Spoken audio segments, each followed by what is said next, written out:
Todd Cantwell, welcome to the channel. A few years ago, I think it was the 1920 season, you were an absolute budget enabler, 4.5 million, FPL cult hero. So welcome. It's a pleasure to have you here building your team.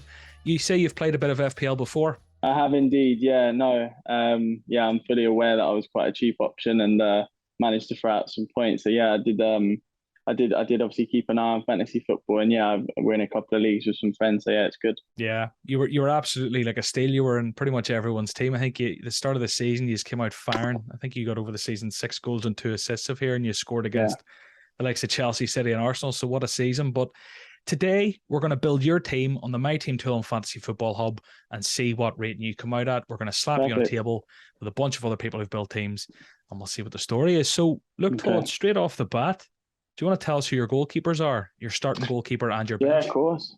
Yeah. So most seasons I've gone with Edison. I think he's been a pretty solid option for me. Obviously, I do go a little bit more of players that I like than probably players that are necessarily good at getting points. But yeah, I've gone for Edison as my starting goalie. As my sub goalie, I've gone for Danny Ward at Leicester.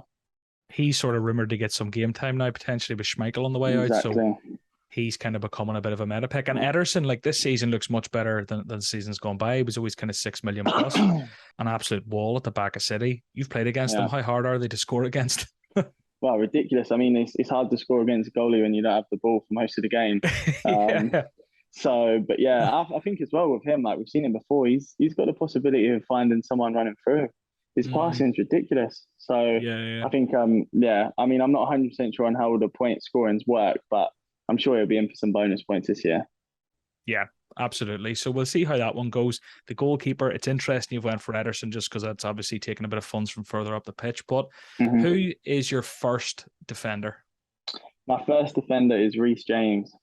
Okay, I like that. Yeah, he's been picking a lot of teams. Chelsea seem a bit confused at the minute. You know, they sold a load of players from the back. Replacing them seems to be an issue. They've got Koulibaly in. Do you think he'll keep the same clean sheets, or is it more for that attacking output? For me, whenever I pick my defenders, I tend to go for either good deliveries, good attacking options. I always go for that side rather than kind of the clean sheet side. I think that's probably my attacking brain going forward there, to be honest. Reece James, absolute great option. Who is the second pick in defence? I've gone for Virgil van Dijk. Okay, he's a bit different. A lot of people are going Trent and Robbo, so you've went big Virgil. Yeah, I've gone big Virgil. I think Liverpool, last year, I think their record at Anfield's ridiculous in the league. I can't see that potentially changing this season. So I think he'll potentially get the clean sheets we're referring to, but he's also a big threat from set pieces. He's an animal in the box. He's very hard to get anywhere close to. So I think he'll pop up with some goals as well. Yeah, Fulham and Bournemouth in the first 4 for Liverpool. I wouldn't be surprised at all if Van Dijk bang going in from a corner. Yeah, no way. Who's your third defender? I've gone for Aaron Cresswell for the same reasons I mentioned. Yeah. That delivery, set piece taker. Obviously he scored some brilliant free kicks last season, and I'm sure he'll probably be on set pieces this year. Tough few fixtures. City opening 2.2 predicted points according to the My Team tool. But after that, I suppose there is Forest, Brighton, Villa. Then if you're into Spurs, Chelsea territory. So maybe game week 1 you might struggle without Cresswell, but after that there could be a chance against Forest. Maybe he's a bit of a sleeper pick. Definitely. You've got 2 great crossers of the ball, 1 great header of the ball. What's the next one? Is he going to fit into either of those categories? Alexander-Arnold. I was worried you were going to miss him, and I was going to say you'd be the first one who hasn't had him. You can't miss him, can you? No, you can't. You honestly can't. I mean, I think he's one of those players at the moment where he's on cloud 9. He's going to throw out a very good statistical season again. He's got unbelievable runners. He's got an unbelievable delivery, and there's absolutely no doubt in my head that he'll hit 10 plus assists this season. Yeah, I'm the same. I think he's just. There's no point in talking about him, but the only thing I'll point out here that's beautiful is you've got Van Dijk, you've got Trent. I mean, more often than not, if Van Dijk scores, it's probably a Trent cross. So the correlation there for like upside and peak scores, I mean, it's great to 100%. See. Is your 5th defender going to be starting, or will he be a sub? He's a sub. Who have we got? I've gone for Yannick Vestergaard. Vestergaard? Yeah. My reasoning being he's very cheap. And again, what we touched on earlier, I think there's a chance he will play. I'm not obviously 100% sure how Leicester, are gonna line up at all. Obviously, I have no idea about that. But it's such a cheap option. He has been a starter for for teams in the Premier League, so it wouldn't surprise me if he became a starter. So yeah, I just thought he was a really cheap, sort of good option. I never really intend on having him in my team. I play 4-4-5-1, so I go quite heavy in the midfield. So for me, he's a good solid sub option. The main one in the back everyone's going for this season at 4 million is Nico Williams, who'll be really interesting to see. But Vestergaard there, Leicester had really, really bad luck with injuries last season at the back, and you know what it's like when players come back from injury. Unfortunately, quite a lot of the time, people get re-injured or find it hard to sort of hit their stride again. So maybe Vestergaard's called upon. Time will tell. So into midfield we go. Who are we going with as the number one pick here? I'm going for Kevin De Bruyne. Okay. Oh, I love it. Everyone goes Salah. You're going De Bruyne. I can't stop myself from getting De Bruyne. He's so good, and he scored. So good. Last season was the most goals he scored in a Premier League season. 15 goals, I think. He got a couple in pre-season already. It's so hard this year. I think everyone feels if to pick Salah, but De Bruyne is like an outrageous option with some cracking fixtures too. Yeah, no, I always, like I said, prior, I always tend to pick players that I love as a footballer, that I just love watching and stuff. And for me, De Bruyne has always got to be in my team. Obviously, naturally, he provides goals, assists. He's a constant, at the top of the spear for their attack 100%. And I think, he's going to get unbelievable amount of assists and hopefully he can top his goals as well. Yeah, we'll see how he pans out. I suppose injury, I think, and I don't know where you stand on this, but like I've always looked at Kevin De Bruyne and thought, like, if it wasn't for his unfortunate injury record over the last few years, he really is up there in terms of like all-time greats in that position. Yeah, he's so good, isn't he? Yeah, no, I've played against him obviously a couple of times, and his quality is ridiculous, absolutely ridiculous. And I think for any attacking player to have someone like that in and around you, Haaland and Mahrez and players like that, I think they're going to get goals galore this year. Who's the second pick then in midfield after him? I've gone for Son. Son, okay, I love this because this is a completely different draft than we've seen, because a lot of people feel completely obligated to get Salah. You've went for the two other premium options. Talk to me about Son. Obviously, last year, he matched the Golden Boot. I think, obviously, Spurs have got some pretty frightening attacking options this year. But for me, I can't see Kane and Son not starting most games, especially Premier League with a push for obviously Champions League and whatever Tottenham are trying to go for. So for me, after a season like last season, he's going to have to be on cloud nine, and I'm expecting a lot of goals from him, to be fair. Yeah, Heung-min Son is one of the players who we've seen selected very little on this series so far, and it's down to the fact that it's so hard to fit him in. But based off last season, it almost feels remiss not to have him in. And Spurs, like, they look like they've recruited well. They look really solid under Conte, and like pre-seasons went well. Both him and Kane getting among the goals quite a lot. So I love it. I love how different this team is so far compared to what we've seen. Yeah. Be interested to see how it ranks. So who's your third midfielder? I'm worrying you're going to run out of money, but I'm interested to see how you make it work. So I've gone for James Ward-Prowse. Ward-Prowse, another set piece beast. You love a set piece taker. I do. I think for fantasy, something I always kind of left out, and I noticed that when I was looking at other players' teams and stuff, over the previous years, that set piece takers for teams like Southampton are so important, because against teams like, Man City, Spurs, Arsenal, all these teams which dominate the ball, a set piece is so important. I do think he'll be amongst the goals and assists, definitely. Yeah, if anyone at Southampton's going to do it, it's James Ward-Prowse. A couple of tough fixtures there, but they have Leeds in game week 2. Maybe you can get something there. Brentford coming up in game week 7. So interesting to see. And it's what I've found interesting about your team so far is, like, fixtures don't seem to scare you. And I wonder, is that because, obviously, as I said, you've scored against Chelsea, City and Arsenal yourself. Norwich would not have been the favourites in those games, I imagine. Do you think fixtures are overrated, or do you think they're a very fair part of the planning? It's fair to look at fixtures. I think it's good to be realistic. I mean, Man City, Liverpool away from home, for any team that isn't in the top 4, top 5 at that actual moment, I think is a ridiculously tough ask to provide anything really.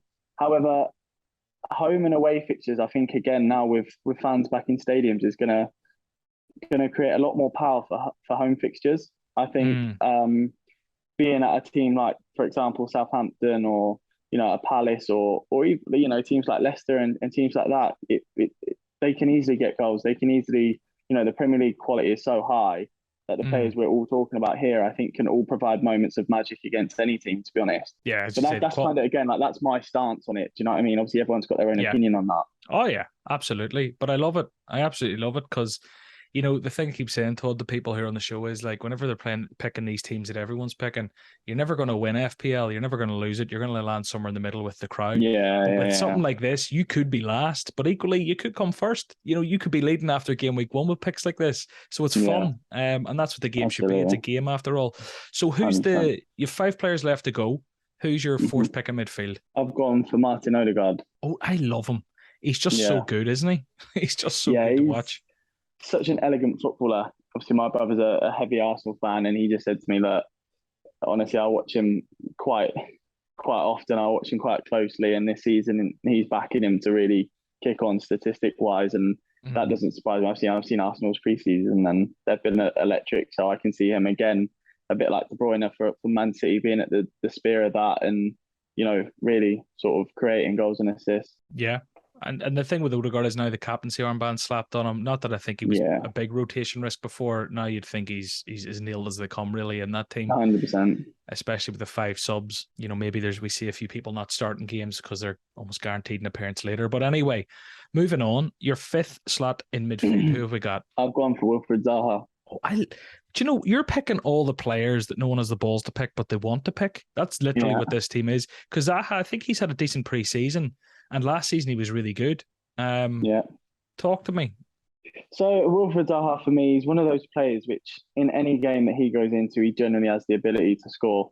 He generally does. Obviously in previous seasons, people have got under his skin, and he gets fouled a lot because he's such a good dribbler. It's a compliment. But I've seen highlights of him in pre-season, and I just think he looks like a different animal. Obviously pre-season's very easy to get carried away on. Obviously talking from a player's perspective, some games can be lighter than others. You can be getting less time on the pitch, which means you have more energy, bits and pieces. But I think Wilfried Zaha has been a pretty solid and consistent performer in the Premier League for quite some years now. And, I really wouldn't be surprised if he turned out again. Palace building what they're building there, another top season. Yeah, be interesting to see how he does. I think like Liverpool in game week 2 will be tough, and City in game week 4. But I mean, he could get goals against Arsenal, Villa, Brentford, Newcastle outside that. So, yeah.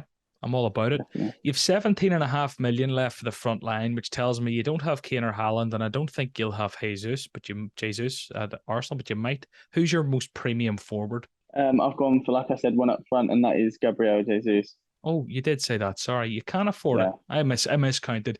Gabriel Jesus, again on fire pre-season. He'll link up with Odegaard nicely. You think? What do you think of him as a player? Yeah, I mean, I thought he was unbelievable at City. Obviously, naturally with so many good attacking options, I don't think he got as many minutes as he'd like, and I think it's quite a big move from Arsenal as well to get a striker like that. And again, by pre-season's kind of look, it looks like he's going to be in for a top season. And if Arsenal can keep him fit, I think they'll be flying. Yeah, I think he's the highest owned player in the game this season, and for good reason at that, based on everything that's been going on in pre-season. 70+% own him at time of recording.